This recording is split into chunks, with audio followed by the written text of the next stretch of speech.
right, we're going to go ahead and get started with our post-race meet availabilities here at Pocono Raceway. We are now joined by Dale Earnhardt Jr., team owner of Junior Motorsports, and also a very special title tonight as well, crew chief for the number 88 Junior Motorsports Chevrolet. If you have a question for Dale, please raise your hand. We will get a mic to you, try to get as many as we can. We'll start here with Jordan and work our way around the room.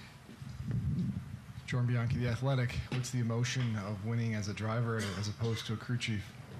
Well, the winning as a driver is a thrill. You play in a quarterback position, a captain of the team, if you will. Crew chief role is similar, but certainly more of an adrenaline rush than being an owner. I love owning race cars, and I love racking up statistics and championships, but it does not have the competitive sort of skin in the game, if you will, that the specific day does. Like, when you're in the car, it's on you to make sure you're doing everything right. And when you're the crew chief, you're under a ton of pressure. I understand that I did not come in here and handle all of the layers that Marty usually handles or any given crew chief manages. They certainly were putting me in a position to do some light lifting. But as the race went on, we got more comfortable and more aggressive, and it was fun. Felt like I really had some involvement, some input in the energy that the crew had, the team, the overall guys, and keeping them pumped up and keeping everybody executing, keeping Connor aware of what our goals were and what our expectations were on these restarts. He wanted to deliver on all of those expectations, and so I felt like, in that aspect, it was a good day, and we had a strategy really go our way. Of course, it would have played out really good if it stayed green, but that caution falling the way it did, we're still getting the track position that we wanted. And, so this was a lot of fun. I have a ton of respect, admiration for all of the crew chiefs and the role that they play and the stress that they put up with. They to do this week in and week out is extremely tough, and it takes a long process, I think, to work yourself into a position to be able to get that role and get that opportunity at the Cup level. And I really have a new appreciation and a new level of respect and understanding, I suppose, of the tough calls and decisions they have to make, and they have to be right. And I don't know that they get as much grace as the drivers do when they make a wrong decision, right? So a lot of pressure on the crew chief, and so but it was a cool experience for me. I'm glad I did it. Marty, I didn't walk in and say, "Hey, can I do this?" Marty texted me, said, "Hey, would you want to do it? I think you could," and so it was his idea.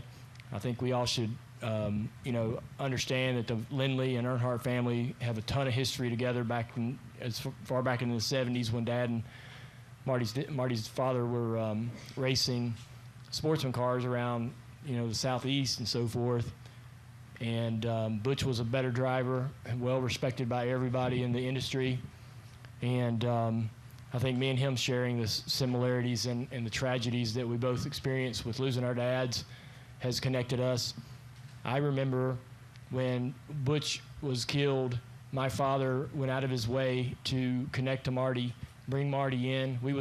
I would ride with Tony Sr. and Tony Jr. on to the Busch races in a 15-passenger van to Atlanta, and we'd stop on the side of the interstate to pick Marty up so he could be part of the team and go with us. And I remember Marty coming through our shop, the Deerhead shop, many times, Dad giving him advice, helping him out. Marty becomes a driver, and an incredible driver at that in the Pro Series, and now a great crew chief. So there's a really neat connection there that I think sprung that idea into his head to ask me to do this, and I'm glad he did. Junior Motorsports is a badass organization that can put somebody like me on a pit box and still have a chance to win a race. So you're going to give a lot of credit to a lot of other people, but what role do you think you played in tonight's win? Well, I don't know. I think you have to ask some other people about that, but I felt like coaching Connor a little bit on restarts. He was asking some questions about what he should do, and I was thankful that he wanted to know those answers because I definitely didn't want him doing what he thought he should do. But I know he's the kind of guy that's like, hey, tell me everything. There's not enough information. But, you know, I think I wasn't going to make a decision about an adjustment. I did have some influence on our strategy when we were going to pit, if we would flip a stage or anything like that. But they already have a plan before they ever leave the shop on what adjustments they want, when they want them, why they would want them. And so all that stuff is almost like push button. When a driver says, hey, I'm loose off, all right, that's what we need. We're going to do this. We're ready for this. We plan for this. So there's not a ton of communication. It's fairly, if everything goes like it's supposed to, you know, the job's relatively seamless. And, you know, if everything was going to go great, we were going to pit under the stages after winning them and break the third stage in half and cruise to the finish line with a great finish. But sometimes this racetrack and this race, as you'll see tomorrow, will throw some opportunities and some really tough decisions into the crew chief's lap.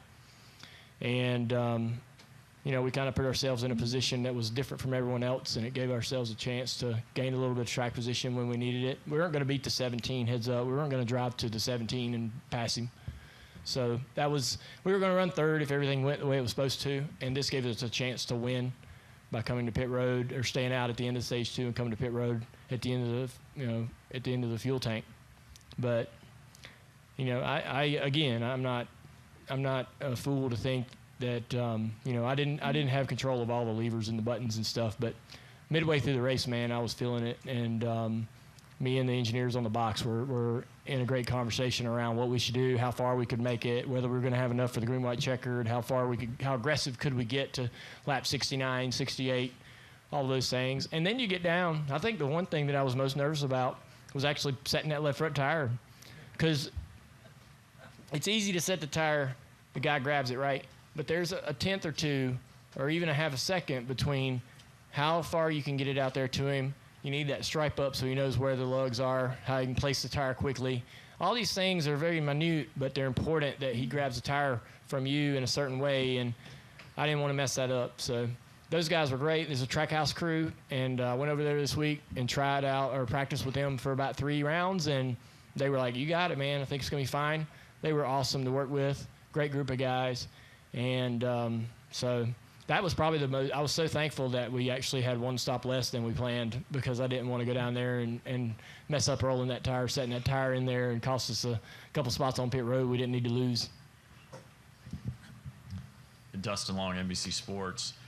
Are you one and done as a crew chief, or does this open up the opportunity of – in another unique situation of doing this again in some form or fashion? I mean, it's really up to the crew chiefs, teams individually.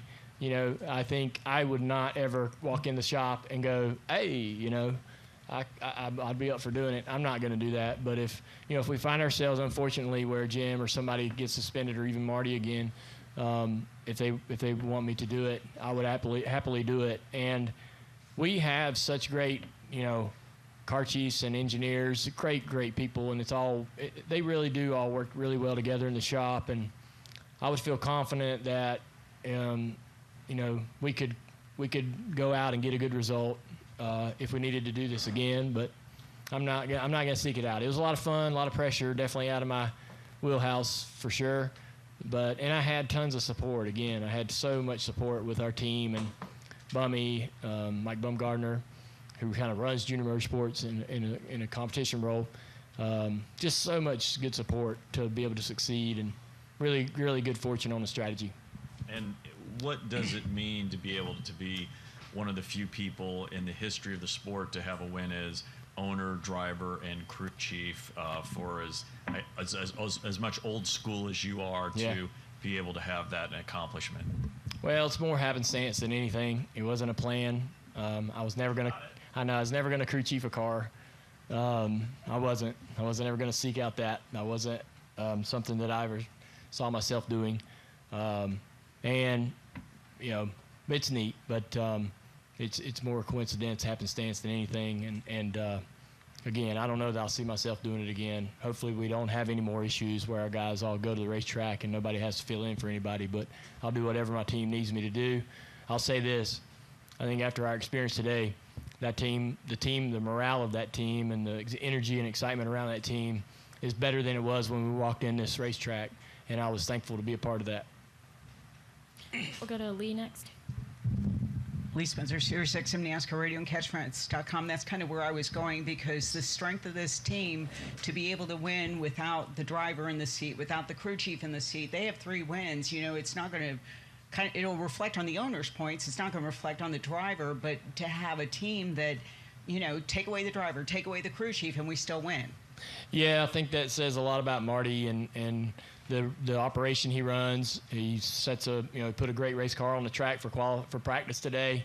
Top 3 car, really good, happy speed with that car.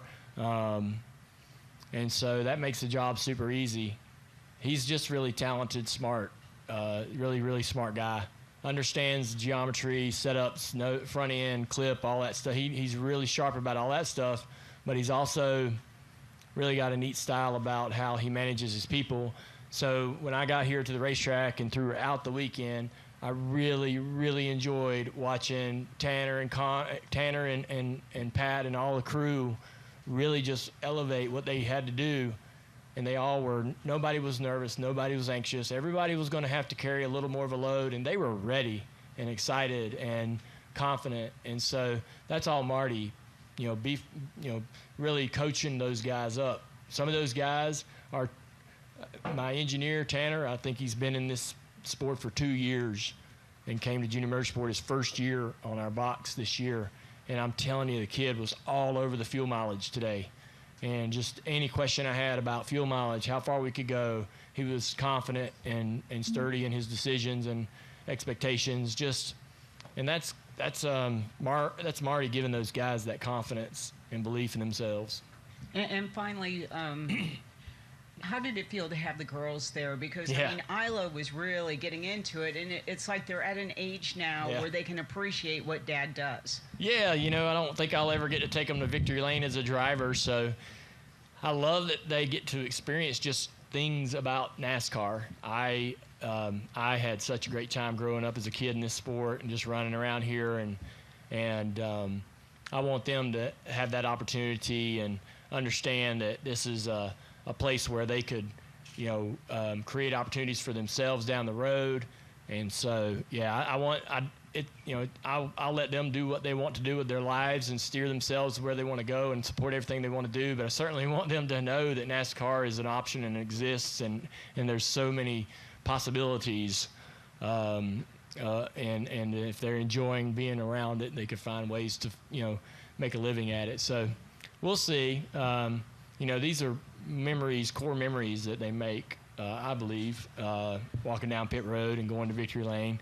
Nicole wasn't as thrilled to be there today, but she was super worn out. But every picture she takes, everywhere we go, no matter where, she holds her number 1 up. I don't know where she got that, but so I thought she'd have a blast today in victory lane, getting to do that for real. But it was fun giving Nyla the checkered flag and letting her hold that and have a little responsibility. That feels good as a kid, right, to be given a job to do. And so I hope they enjoyed it. Zach Sterniello, NASCAR.com. Dale, victory lane, that you did end up feeling like you had a larger role with today's race than you anticipated. I know you said strategy-wise it ends up being a little bit more straightforward and seamless from that perspective, but what were your biggest surprises today, and is it as rewarding as you anticipated to be here at this moment? Yeah, I mean, it's awesome to, you never imagine you're going to win the race. We hope we do and hope we can put ourselves in that position to do it. But the 17 was very quick. The 7 was fast as well. But I knew when we saw our car in practice, we kind of matched what they were doing. And I felt like that being in that other group, it gave me some confidence that in the right scenario, we could actually maintain our track position if we could get in front of them. And, it got a little wild at the end, and there was a lot of change in position and so forth. But, we were sitting there thinking about the strategy, and Letarte was sitting there, and he says, man, I don't know. I was worried about, if we flipped the stage, we gave up the playoff point, or we gave up the points earned and all of that. And none of those solutions really were a huge lure. in benefit. So we were watching our lap time, and we thought, man, if we can run these laps, they only have a little bit better tire than us. If we can just keep the clean air, run this lap time just for a little while, we only needed to go about 10 more laps to about lap 68. It's like, we should be great. The 17 might come past, but we're going to really have a shot at a top 3, maybe a win. And so Steve was definitely all about that strategy. That's really right up his alley. But I was nervous because I don't have Marty there to really tell me confidently this is the fuel mileage we're getting. We were in traffic when we were measuring our fuel all day, and then when we get to lead, the fuel mileage changes a little bit, so you got to adhere to those changes and understand that you really can't push the car and run him out of gas. That's really the last thing I wanted to do today. But so there's a lot of conversation up there to figure it out and finally land on something we can feel confident about. And so I felt it felt good to have some input and decision making power, if you will, and then I think helping Connor understand what our plan was, and so that he knew when to push and what he was expected to do. That was one of the things I always struggled with as a driver. Is it's not just when you're on the racetrack as a driver. Sometimes you're just driving the car and you really can't do the math, right? You need the crew chief to say, all right, I need you to lead and keep the lead. I need you to run qualifying laps here for the next 5 or 10 laps. Like, this is exactly what I need for this period of time because I've got a plan and this is going to work out if you give me this and do these things for me. And so that was kind of fun to be in that role and helping Connor understand the goals and objectives and who was doing what and what our plan was. And it's pretty neat, but a lot of fun. Steve was sitting there and he's like, you should tell Connor over the radio exactly what your plan is because you need as many people to buy into this and stay out with you to create the buffer between you and the 17. And so I'm on the radio going, all right, Connor, here's the plan, man, blah, blah, blah. We're going to do this and do that, just telling the world. And I think the 16 and the 2 were the only ones that did it. But it's pretty neat, man. Awesome to have Steve around. Absolutely was not going to pass up the opportunity to have him join me and stand over my shoulder today. And his input certainly influenced our opportunity to win. I didn't even know that. Well, we've also now been joined by our race winner, Connor Zilisch, driver of the number 88 Junior Motorsports Chevrolet. We'll continue on with questions. We'll go to Eddie and then to Ryan.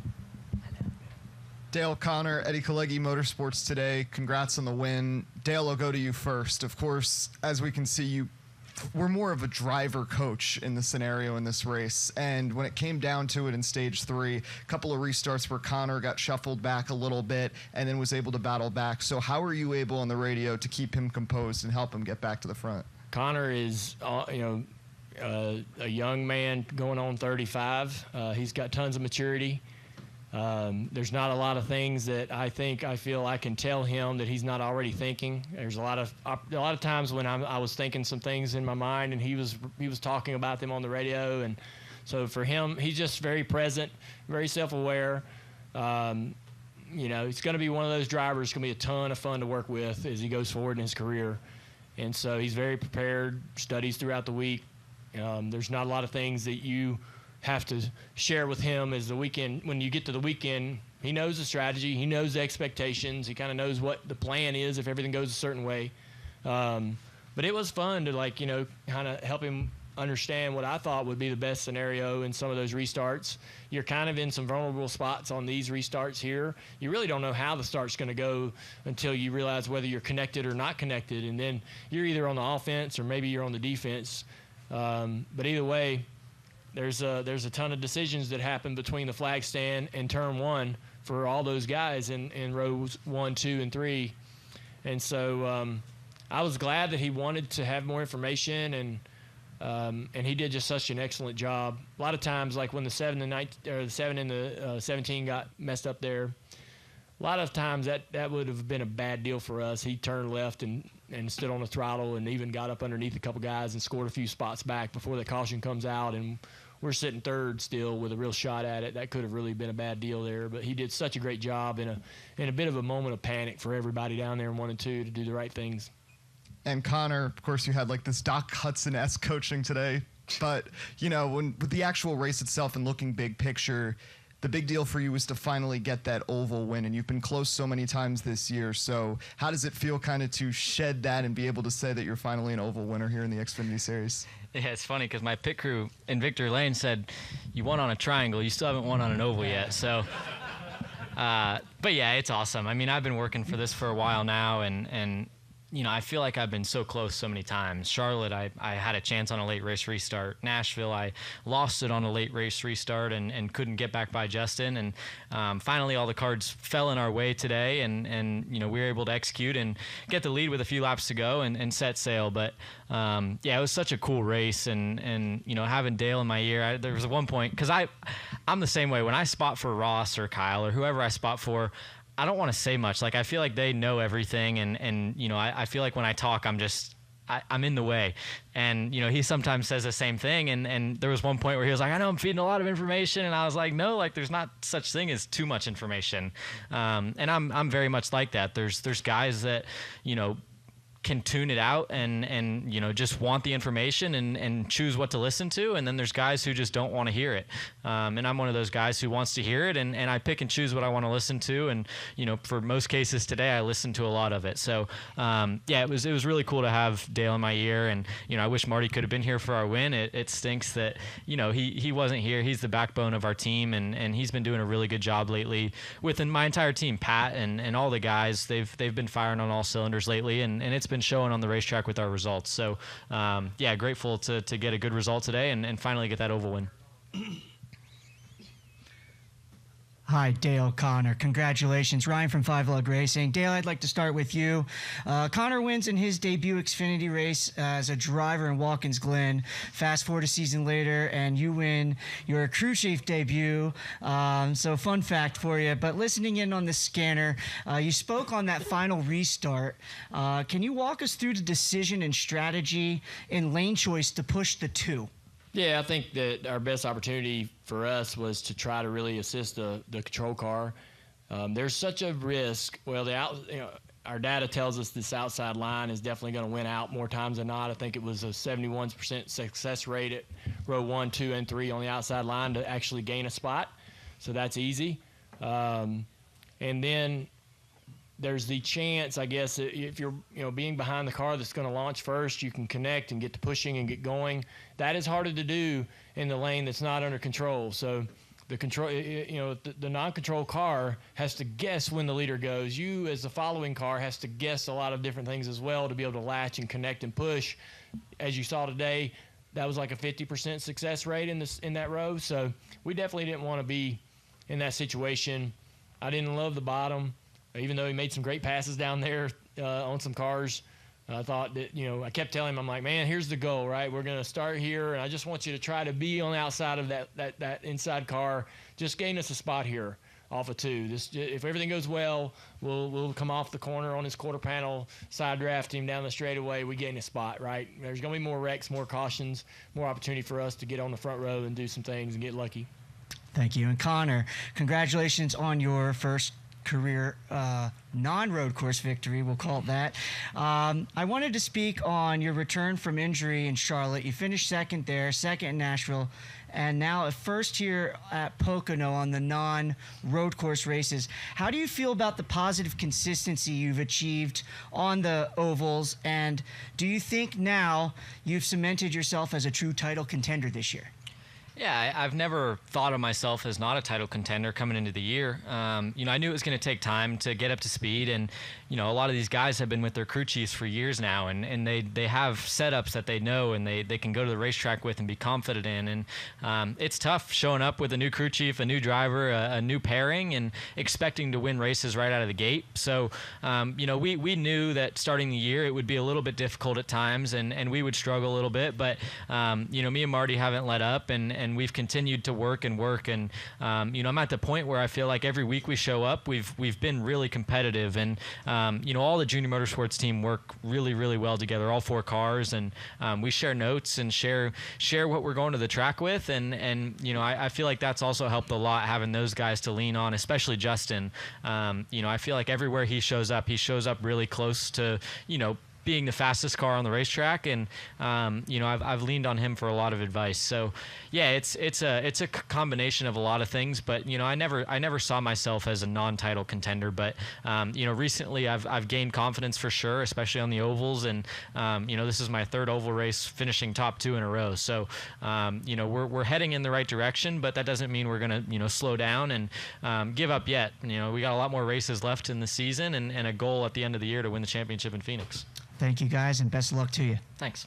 We're going to go to Jordan and then Dalton. Jordan Bianchi, the Athletics for Connor. Connor, what is it like when I heard you on the radio saying that you want all the information, but you've got Dale in your ear telling you everything. How do you process that, and do you feel like obligated to almost have to take that advice regardless of what that advice is? I wouldn't call it an obligation, but definitely I listened to what he says. He's got way more experience than I do. He's won here, in a Cup car twice, and there's no reason for me not. He's my crew chief. He wouldn't be giving me bad information. So it's hard sometimes. You say this is the plan. We're going to try and do this when we go down into turn 1, and then next thing you know, I'm when I was the control car, I was third car in line by the time we got into one. I didn't get a good push, and plans change. But it's good to have a driver that has gone through this stuff before, in my ear, because he understands what the driver would want, and he was giving me that information. All right, we want to be here, when we come out of one, or this is the position I want us to be in, and that having that really helped me. So obviously the goal is to win, and we want to be as far forward as possible, but the advice was very helpful for sure. Connor, Don Hawkins, the front stretch. When you're racing one of your best friends in Jesse Love for the lead and the win of the race, do you give him maybe a little bit more space? Do you race him a little bit differently than you would anybody else? Man, it's tough. I racing for a win, like the saying, I'd wreck my mom for a win. It's tough because you don't want to have to go hang out on Monday and him be mad at me, but at the same time, a win is a win. And, if it's for 5th place or whatever, I might be a little bit nicer than most, than other guys. But for the win, I'm going to race everyone like I want to win. And that's kind of just the bottom line. And he would do the same. And I'd expect the same out of him, right? At Watkins Glen, 2 years ago or whatever, he shipped me out of the way for the win. And I was trying not to, right? I wanted to race him clean and give him a shot, and not give him a shot, but give him a chance to, race me. But, he got a little bit loose off of 3, and I was able to sneak under him. And I had the better car today for sure. We've had really fast junior motorsports cars lately. The Hendrick engine shop's doing an incredible job, and we've been really fast in all aspects, and it was just a matter of time when I got up into the top 3 with the 16 and the 2, where I was going to be able to sneak by and make a move, and it just took one little mistake from Jesse, and I was able to squeeze by without any chaos or contact. And how cool is it to be able to share this journey with him, to be able to race for championships in the Xfinity Series, race for wins, and also make periodic Cup starts, and eventually that'll probably be a full-time Cup start as well. Yeah, it's awesome to be able to share that with a friend of mine, and it's good to have someone like him, because we're really good friends off the track. We help each other. I help him on the road courses, he helps me on the ovals, vice versa, and we help each other a lot, but at the same time we push each other to be better too, and we hold each other to a standard, and when one of us isn't doing well, we let the other one know. So it's really cool to have someone like him that I can lean on, and that also pushes me to be better, because I feel like we're both pretty young and coming up, and I don't want to get beat by him, and he doesn't want to get beat by me either, so it pushes both of us to be better. Before we continue real quick, we're going to go ahead and let you go, Dale. Congratulations. Thank you. Have fun in tech. I just want to say one more thing. Josh Williams, spotter, did an excellent job today. He had to step up as well. His name won't get mentioned a ton today, but as far as direct line of communication for the majority of the day, that was who was talking to Connor, and so he had to step it up. Just a pro. So real proud of him. Real thankful for him. He made today a breeze. Thank y'all. And fun fact, he won the last Cup race, truck race, and Xfinity race. He's 3 in a row. He is. He's awesome dude. Good spotter. Thanks, Dale. Thanks again, Dale. Congratulations. All right, we're going to continue on right here. Declan Williams of the PonyFish.net. Connor, congratulations on your first Xfinity Oval win. I wanted to talk to you about some of the momentum shift in Stage 2 with the cautions, with the strategy that you brought with Dale. I mean, how did you guys work around that and propel yourself later on in the race? Yeah, no, we had some really good strategy today to get us out front, and clean air was really important. We started Stage 3 with the lead, and I was able to, get a bit of a gap before the 17 got to second and ran me down, and, that was really important to get that clean air and, do what we could to get me out front. So, it was really, really cool to have an interim crew chief on the box, and, we ended up picking the right strategy. So glad it worked out, because I didn't want to have to yell at him after the race for choosing the wrong one. And last thing, Dale was obviously balancing in the Prime booth today, but also focusing on the Xfinity race today. I mean, what was that conversation that you had after with Dale? What was the first reaction that you had when you got out of the car and you saw him? Yeah, no, he saw him in victory lane, and I've never really seen him that excited before. He's a pretty mellow guy, and he came up in victory lane right as I drove in and was cheering, and he was excited because this is a bit different of a win for him. Usually as an owner, he feels like he's just there and didn't really play a role in the win. And, I talked to him about it because at Texas, I had a very similar scenario where I went to Texas when Kyle won, and, they asked me like, oh, you want to go to victory lane? And I was like, man, I don't know. I don't know. Should I be there? Should I not? Like, I didn't do anything today. Kyle drove the car and won the race. And, he told me he kind of feels the same way. He's a little awkward in victory lane as an owner for him. So, it's cool. He was a little more confident in victory lane today, given the fact that he had a bit more of a say in what happened and how the race went. Chris Knight, CatchFence.com. Congrats, Connor.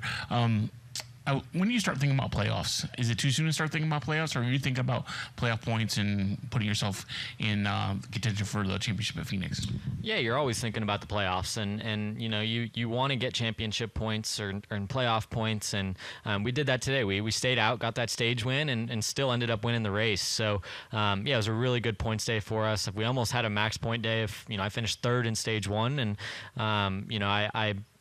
I always think about it, right? But I don't think about, those races in the playoffs. It's kind of just like you want to get those points to set yourself up better when the playoffs do come around. But it isn't really on the top of my mind. But, when we have the chance to get those points, we try and get them. What the summer stretch? Yeah, the summer stretch is awesome. A lot of road courses. I didn't execute last week. We were really fast, and I didn't do the best job. But I feel like I'm prepared to go to any racetrack, and the road courses are obviously going to be good races for me, and I want to change that and make it so that every race I go to can be a good race for me. And I think I've proven that lately, and I want to continue to work on my game and continue to be a factor at every race we go to. Samuel Stubbs, JarBarker.com. Connor, everybody that I talked to in the Cup bullpen this morning, save for Denny Hamlin, seems to still have an air of, I guess, uncertainty coming to Pocono, and they're in the Cup Series. You come here for the first time without your normal crew chief, and you put it in victory lane. Is there something about this racetrack, or just you in general, that has a penchant for getting into victory lane, not necessarily when it's unexpected, but in situations like that with your first time seeing a racetrack? Yeah, there's a lot that goes on behind the scenes. I've done a lot to prepare myself for this, and the people at Chevy, Josh Wise, Scott Speed, I never feel like I show up to a racetrack and I'm like, man, I'm nervous. I don't know what I'm going to do. I always have a plan showing up to a new racetrack, and I showed that today. I went out for practice and I rolled out, and I was third on the first lap. Never seeing the place before, and it's not easy to do that, right? I was wide open going down into one, and I'm like, man, this is fast. And you kind of just have to trust the simulator and trust your notes and what you've seen and watched. And, I don't overdo it. I try to get myself an idea of what I'm going to do when I show up to the racetrack without, having to overthink about it. A lot of guys watch so much film and watch so much SMT and drown themselves in it that, they have this cold or stone cut plan that, when I show up, I'm going to do X, Y, Z, and things can change. So, it's just about staying on your toes and being prepared no matter what the situation is. And, I feel like I did a good job just accepting every situation I was put in today and trying to run my next best corner. you mentioned accepting the positions you were put in today. Obviously, we know restarts here can get crazy. There was a lot of them with that rash of yellows that we had. And you go back to races like Coda earlier this year when you had the penalty and had to come back through the field. How are you at 18 years old and a driver that's still relatively new on the scene able to stay calm and able to, I guess, maturely get through situations that other guys might fold in, I guess, for lack of a better term? Yeah, I mean, I've folded more times than I should be able to count this year, so I wouldn't say I'm perfect, but it's just a matter of preparing and not letting any situation be too big. Those restarts can be chaotic and nerve-wracking, especially when you're up there at the front racing for a win. But I treat this race or any race, just the same. I don't overthink it. I just run my next best corner and hope that what I do works out for me. Sometimes it doesn't, and sometimes it does. And today it worked out, and I'm glad it did. But there's a lot that goes into preparing for these moments, and I do my best to be ready for anything that gets thrown at me. Okay, we're gonna take 2 more questions. We're gonna go to Adam, and then we're gonna finish over here to the left. Chopper Motorsports today. Now, you kind of just touched on this, Connor, but at such a young age, you're probably the most highly touted prospect in the NASCAR industry right now. So being able to maintain a level head and continue to perform at such a high level, I guess, how have you been able to do it? You kind of already answered. Yeah, it's just not letting outside noise get to me and being prepared for as much as you can. It's really tough, when I'm getting tagged constantly in Twitter notifications and Instagram, and, I sometimes just have to put my phone down and put my head down. And, it's tough at times. When weekends don't go well and you make mistakes, you want to look at that stuff and read it, but you can't. And you just gotta trust the process. And the best thing about NASCAR is you race on Saturday, and if you have a bad race, you show up next Saturday and you do it again.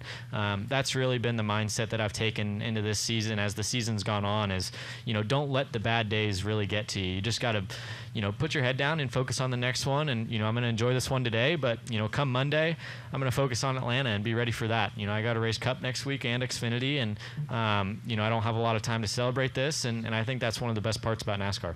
And also, just real quick, what message, if any, now that you finally won on an oval or triangle, as your crew would say, but what message could this send to your competition now that we're heading into the back half of the regular season and the playoffs? Yeah, there's no message to send the competition, right? You just got to, let the results talk. And I feel like the entire junior motorsports team has been doing that lately. We've all been really fast and competitive, and I think that's just how we roll, right? You can't talk, you can't, boast your elbows or shoulders. You just gotta, let the results talk, because at any time it could flip on you and you could be the guy, running 7th to 10th every week and not know why. So yeah, you gotta take advantage of these moments when your cars are really fast, and that's what I've been trying to do lately. Go ahead. Matthew Blackley, Raceface Digital over here. So obviously, new crew chief this week. Do you feel a difference when you're driving between, the crew chief you've had for the whole season, where you built a bond with, and a new guy? I mean, the words come across differently, and some things change, but the bottom line stays the same. Marty is such a great crew chief for me, and there's no one crew chief is better than the other for me. It's Marty had given Dale a notebook and a plan, and had said, this is what we got to do. This is the goal. This is the plan. And, we'll do our best to execute it. And, Dale came to the track this weekend. He did his homework. He came to the pre-race meeting. He went to pit practice, and he did all the right things and listened to Marty. And that's why I'm sitting here right now. So, I'm very grateful to have a good group around me that helps make this possible. It's not easy to show up to the track and have someone new running the show. And, to put it in victory lane's even cooler. One final question. So I'm not sure if you're aware, but today set the record for most cautions at this track in the series. When you have this amount of cautions, does it kind of ruin your mindset and your flow in your head when you're in the car? No, it doesn't. You know, you got to be prepared for moments like that, and you know, you got to be ready for anything that gets thrown at you. And today was a pretty chaotic race, but you know, you have to be ready for the next corner, and ready for the next restart, and ready for the next, you know, whatever gets thrown your way. And you know, I take that motto into every race I run. And you know, I've sometimes not done a great job at it, but you know, today I did a good job just executing the restarts and you know, making the most of the situations I was put in. And you know, even though it was a chaotic one, I was still able to keep it clean and come out on top. Thank you. Connor, congratulations. Thank you, guys.